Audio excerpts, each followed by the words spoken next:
দিয়ে আমার পুরো মাথা ইচ্ছা মতো বাইরে যাওয়ার পরে যখন ও ক্লান্ত হয়ে গেছে তখন মোবাইল চোর বলে আমি আর সহ্য করতে না পারে দৌড় দিয়েছিলাম। একটা সময় পছন্দের নারীকে বিয়ে করার পর সেই ঘরে জন্ম নেয় ফুটফুটে এক কন্যা সন্তান। স্ত্রীও 4 সন্তান নিয়ে যখন সংসার, তখনই আর স্ত্রীকে ভালো লাগতো না স্বামী জিয়াউল হক পাটোয়ারির। তাই গোপনে বিয়ে করেন আরো একটি।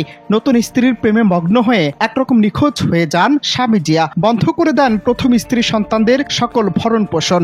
কিন্তু হাল ছাড়ার পাত্রী নন প্রথম স্ত্রী। মেয়েকে সাথে নিয়ে শুরু করেন চিরুনি অভিযান। ঘুরতে বেরিয়ে যখন ছোট বউয়ের জন্য বাদাম কিনতে যাবেন স্বামী জিয়া, তখন মুহূর্তেই বদলে গেল দৃশ্যপট। ধরলেন হাতে নাতে, শুরু করলেন এলোপাথারি মারধর।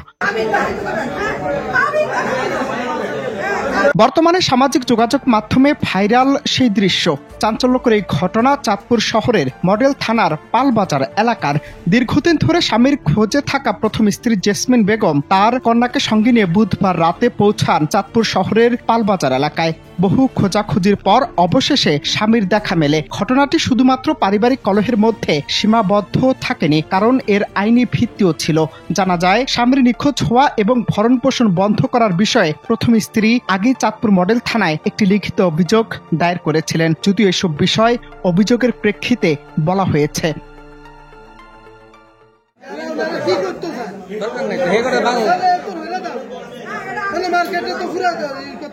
এদিকে স্বামী বলছেন, অনেক জ্বালা যন্ত্রণার পর প্রথম স্ত্রীকে রেখে দ্বিতীয় বিয়ে করেন তিনি। একাধিকবার সালিশ বিচার হলেও তা মানতে নারাজ প্রথম পক্ষ। কিন্তু সবকিছু উপেক্ষা করে পরিকল্পিতভাবে তাকে মব তৈরি করে মারধর এবং সম্মানহানি করা হয়। তিনি জেলা রেন্ট এ কার ড্রাইভার কল্যাণ সমিতির সভাপতি।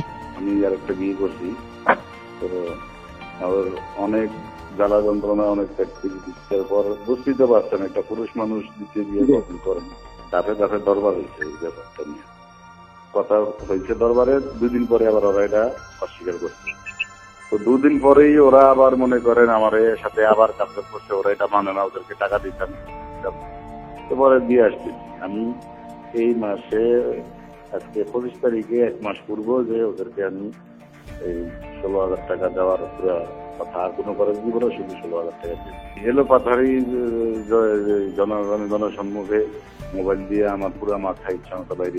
এবার প্রশ্ন হলো, একজন পুরুষ আইনিভাবে দ্বিতীয় বিয়ে করতে পারেন, তবে সেক্ষেত্রে প্রথম স্ত্রীর অধিকার ও সন্তানদের ভরণ পোষণের বিষয়টি নিশ্চিত করা বাধ্যতামূলক। এই ক্ষেত্রে স্বামী জিয়া একদিকে গোপনে দ্বিতীয় বিয়ে করেছেন, অন্যদিকে প্রথম স্ত্রী 4 সন্তানের দায়িত্ব দিয়েছেন। এই ধরনের আচরণ শুধু আইনি লঙ্ঘনই নয়, সমাজের চোখে অপরাধ। এই ঘটনায় সমাজে পারিবারিক দায়বদ্ধতা এবং বহুগামিতার আইনি ও নৈতিক দিকগুলো নিয়ে আবারও প্রশ্ন উঠেছে।